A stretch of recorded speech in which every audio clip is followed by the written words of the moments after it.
What's up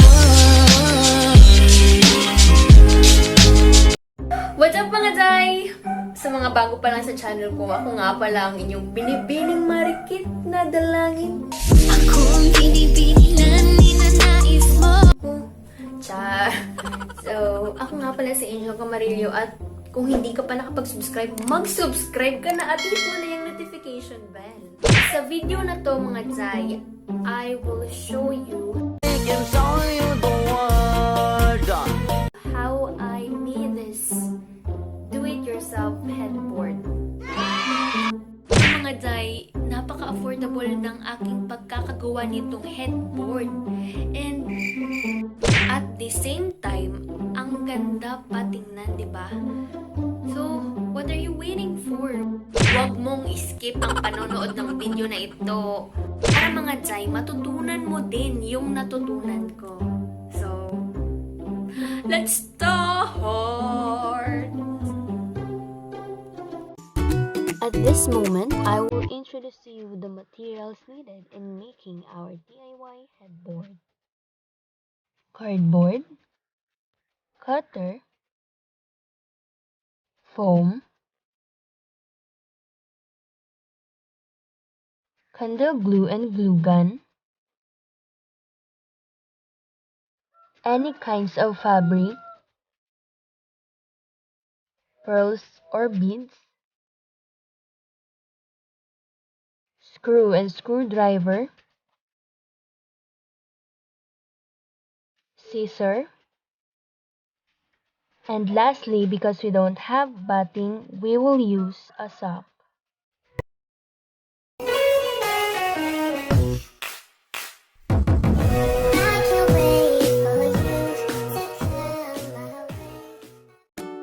Ang first na gagawin natin mga Day ay susukatin natin ang length at width ng original headboard ng kama natin.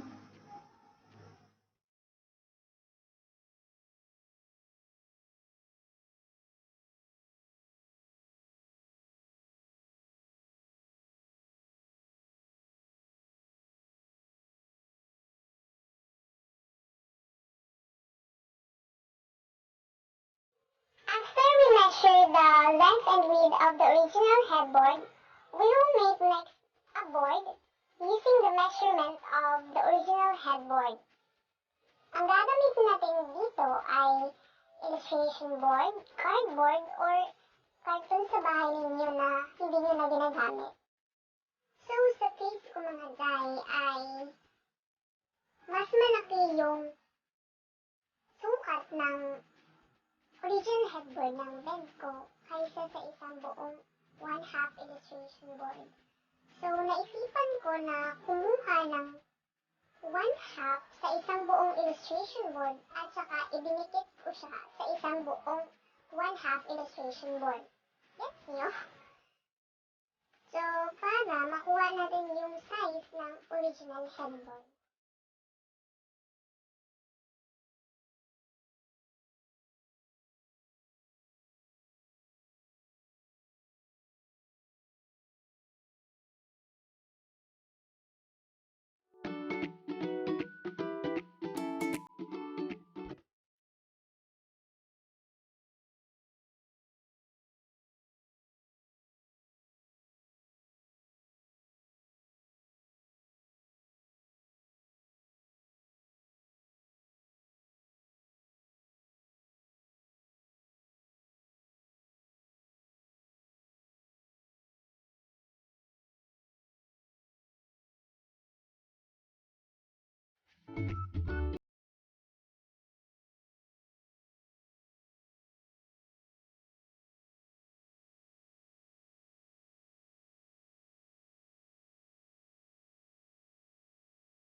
After that, ay ilagay na natin ang foam sa illustration board using candle glue.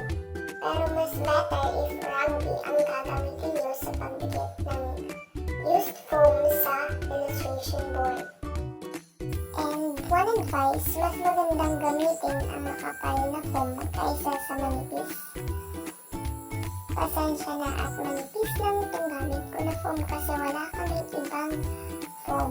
Kaysa naman sa bumili pa ako ng bago, diba? So, ito na lang. Itong foam na hindi na namin ginagamit ito sa bahay.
So, mga day, after na mapadikit ng foam sa illustration board, ay ididikit natin ang sako. Dahil wala naman tayong batting, sako na lang ang ating i-replace at para na din na maging makakal siya kasi nga manipis yung foam na inilagay natin or ginamit natin.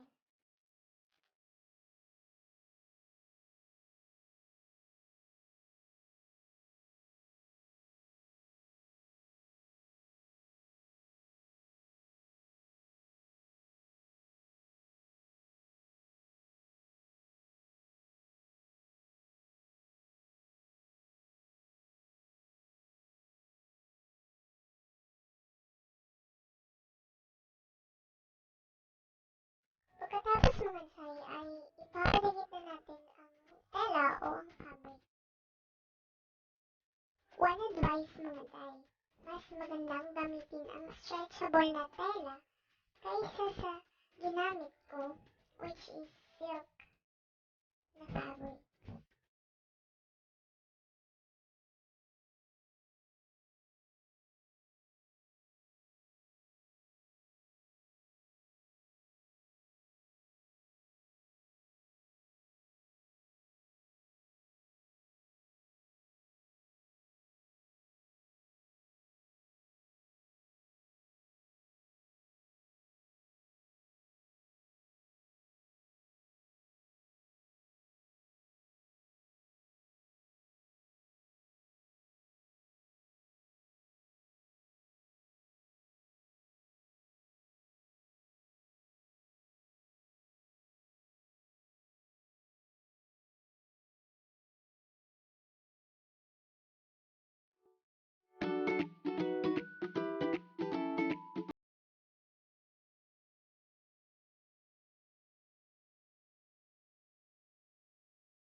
After malagay ng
again mga